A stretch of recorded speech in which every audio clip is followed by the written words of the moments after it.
আজকের বৈশ্বিক রাজনীতিতে সবচেয়ে ভয়ঙ্কর ও আলোচিত ঘটনাগুলোর একটি হল মিসাইল দিয়ে ইরানকে কার্যত ঘিরে ফেলেছে যুক্তরাষ্ট্র। সাম্প্রতিক মাসগুলোতে মধ্যপ্রাচ্যের পারস্য উপসাগর ও আশপাশের এলাকায় মার্কিন সামরিক উপস্থিতি যেভাবে বেড়েছে তা অনেক বিশ্লেষকের মতে সরাসরি একটি কৌশলগত missile ring. The U.S. military carried out massive precision strikes on the three key nuclear facilities in the Iranian regime. যেখানে কাতার, বাহরাইন, কুয়েট, ইরাক ও সংযুক্ত আরব আমিরাতের মার্কিন ঘাঁটিগুলোতে প্যাট্রিয়ট ও থার্ডের মতো অত্যাধুনিক ক্ষেপণাস্ত্র প্রতিরক্ষা ব্যবস্থা মোতায়েন করা হয়েছে, সমুদ্রে অবস্থান করছে এয়ারক্রাফট ক্যারিয়ার ও যুদ্ধজাহাজ যেগুলো থেকে যে কোনো মুহূর্তে ক্রুজ মিসাইল নিক্ষেপ করা সম্ভব, আর আকাশে সার্বক্ষণিক টহল দিচ্ছে যুদ্ধবিমান ও নজরদারি ড্রোন। ফলে ইরান এখন আকাশ, স্থল ও সমুদ্র তিন দিক থেকেই নজরদারি ও সামরিক চাপের মধ্যে রয়েছে।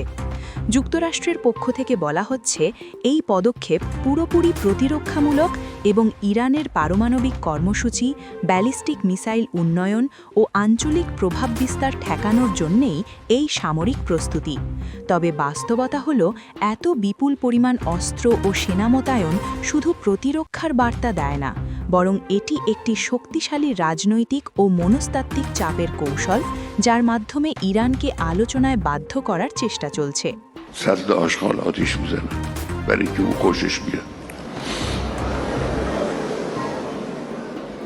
همه بدونن جمهوری اسلامی অন্যদিকে তেহরান এই পরিস্থিতিকে সরাসরি উস্কানি হিসেবে দেখছে এবং তারা স্পষ্ট ভাষায় হুঁশিয়ারি দিয়ে বলেছে ইরানের সার্বভৌমত্বে সামান্য আঘাত এলে তার জবাব হবে কঠোর, দ্রুত এবং স্মরণীয়। একই সঙ্গে ইরান তাদের নিজস্ব ব্যালিস্টিক মিসাইল, ড্রোন ও নৌবাহিনীর মহড়া বাড়িয়ে শক্ত অবস্থান দেখানোর চেষ্টা করছে।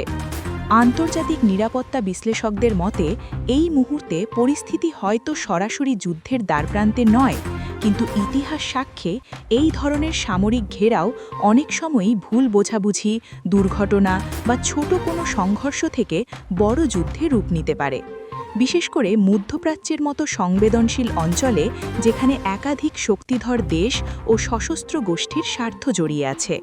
ফলে এখন গোটা বিশ্ব উৎকণ্ঠার সঙ্গে তাকিয়ে আছে এই প্রশ্নে, মিসাইল ঘিরে ধরা এই উত্তেজনা কি শেষ পর্যন্ত আরেকটি ভয়াবহ যুদ্ধের দিকে গড়াবে, নাকি কূটনৈতিক সমাধান ও আলোচনার মাধ্যমেই এই সংকটের ইতি টানা সম্ভব হবে।